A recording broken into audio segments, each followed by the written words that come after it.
All right, so this is part 3, the final installment, and how the British imperialism developed in India. Really kind of focusing, this time it's going to be probably the shortest of the 3 videos, kind of focusing on the Sepoy Rebellion, and how did the Sepoy Rebellion lead to, in some ways, stronger British control in India.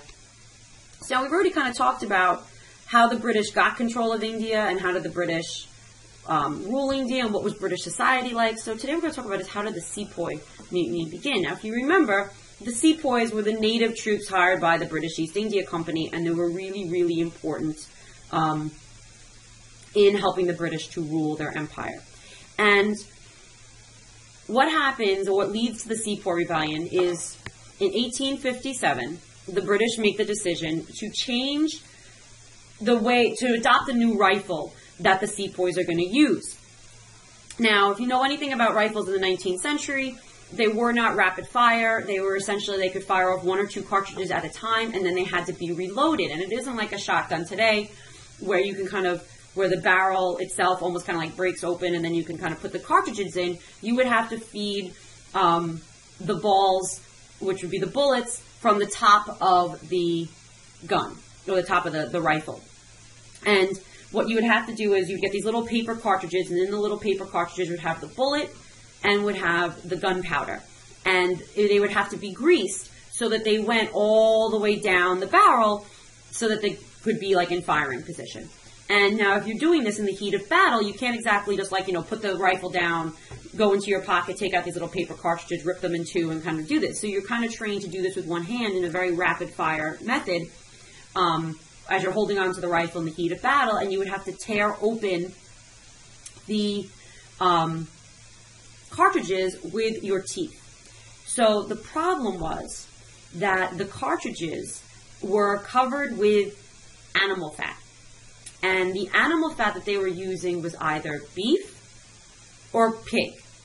And if you know anything about Hinduism, you would know that the cow is sacred and Hindus do not eat beef. And if you knew anything about Islam, you would know that the pig is considered a dirty animal and is forbidden to be eaten.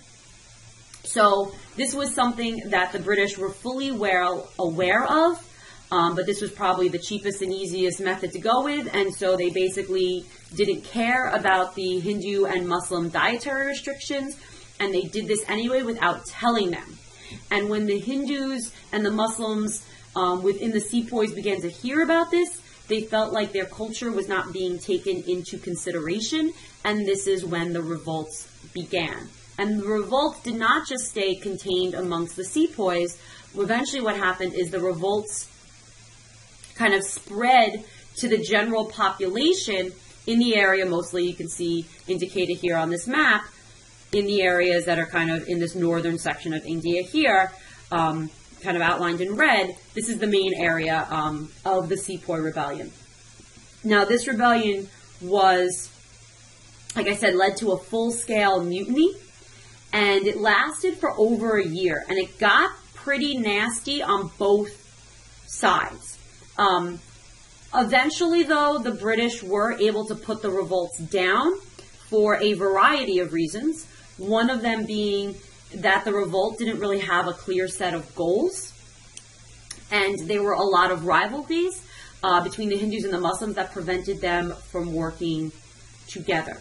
And like I said, this got pretty nasty on both sides. So there were atrocities committed on the British side, and there was atrocities committed on the Indian side. So for instance, a British garrison of 400 and several hundred civilians surrendered in return for safe conduct, meaning they surrendered to the Sepoys in order to, with the promise that they would be able to get out safely. And as the British got into boats to sail away, they were shot, and almost everyone...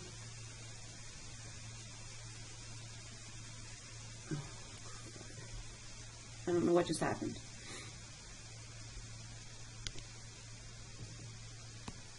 Okay, sorry. I don't know what just happened. I don't know why my screen did that, but I guess one of my YouTube videos I'm trying to upload is not working right now.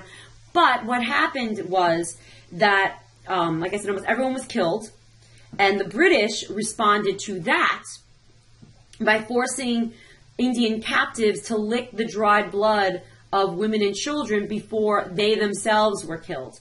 In some instances, Indian rebels were hung and shot without trial. And in some instances, they were tied to the muzzles of cannons, and then they lit the cannons off, and they were blown to bits. So like I said, both sides were nasty and committed major atrocities.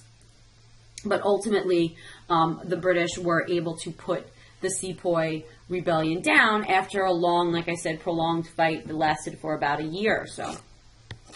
So the question then becomes, how did the British respond to the Sepoy mutiny? And what did they do to try to prevent another Sepoy mutiny? And so what they did is, the first thing they did, if you remember, I had said in the other video, or 2 videos ago, I can't remember now, that the British were outnumbered by the Indians 5-1. So for every British officer, there was 5 Indian soldiers. So what they did is they reduced the proportion of native troops to British troops, so that the British could gain greater control over them. The other thing was that precedence was given to groups that were more likely to be loyal to the British. So rather than groups of Hindus and Muslims, they gave precedence over to the Sikhs. Those are the people that wear the turbans. So that's why a lot of times when you see the pictures of the sepoys, you see people wearing turbans. That's because they're Sikh, which I'll spell for you in case you can't. Sikhs are a particular type of religion in India. Sikhs come mostly from northwestern India, mostly from the Punjab region is where you see most of the Sikhs come from. So they kind of like gave precedence to those groups. The other thing that they did is, rather than keeping, because remember we said India was a series of separate, ethnicities, different languages, different religions. And so what the British did is, rather than kind of keeping everyone from one section of India to kind of together within the ranks, they shuffled them all up. And by doing that, they were hoping that they wouldn't have their kind of cultural binds together, and it would kind of break down their cultural binds. And then it would make it harder for them to kind of stage another type of rebellion like they did in 1857. And then the final thing that they did is, by this point, the British government was pretty fed up with the British East India Company and felt that the British East India Company had kind of poorly mismanaged controlling India for a long time. And so the British decided to take control over India from the British East India Company. So the British East India Company was no longer allowed to control India. Let's see. And India is formally annexed by the British. So here you can see this is an execution of the sepoys, how I mentioned before, how they were put onto the top, to the edges of cannons. And then essentially what they're going to do is they're going to light the cannon off, and that person is going to be kind of killed. So what happens, like I said before, is in 1876, Queen Victoria, who, by the way, becomes Queen of England at like 16 years old, and she rules for most of the 19th century. She has a very long reign, I believe 60 some odd years. And the 19th century is referred to as the Victorian age because of Queen Victoria. And this is the time when Britain is at its height of its power. Queen Victoria then becomes the Empress of India. So she formally takes the title of Empress of India. And if we look here, this is Queen Victoria in India. And here she is receiving the crown of India. And so here you can see these are Sikhs, which make up the Bengal cavalry of the British Army.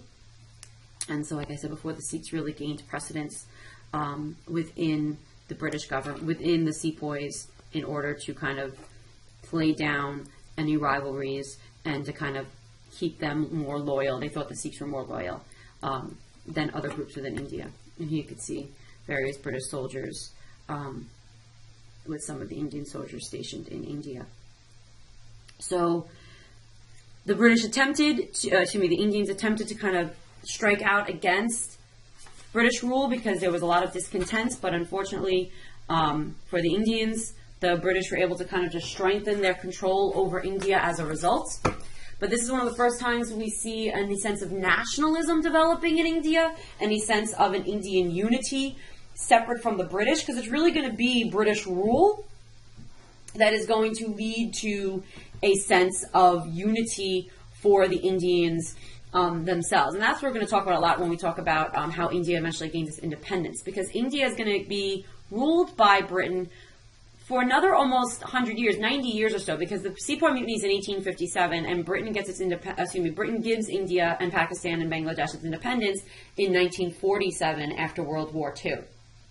So we're going to see it's going to be another 90 years or so of British rule in India, and eventually there's going to be a large uprising and starting to be a movement against British rule in India, starting in the post-World War, about post-World War I. So like in the early, in the 19-teens, 1920s, that's really when we start to see a more centralized movement towards Indian independence, which we'll talk about at a later date. So this is the final installment in British imperialism in India. And our next topic that we're going to be discussing is going to be British imperialism in China, because like I said, the British got themselves everywhere. So I'll see you in class. Bye.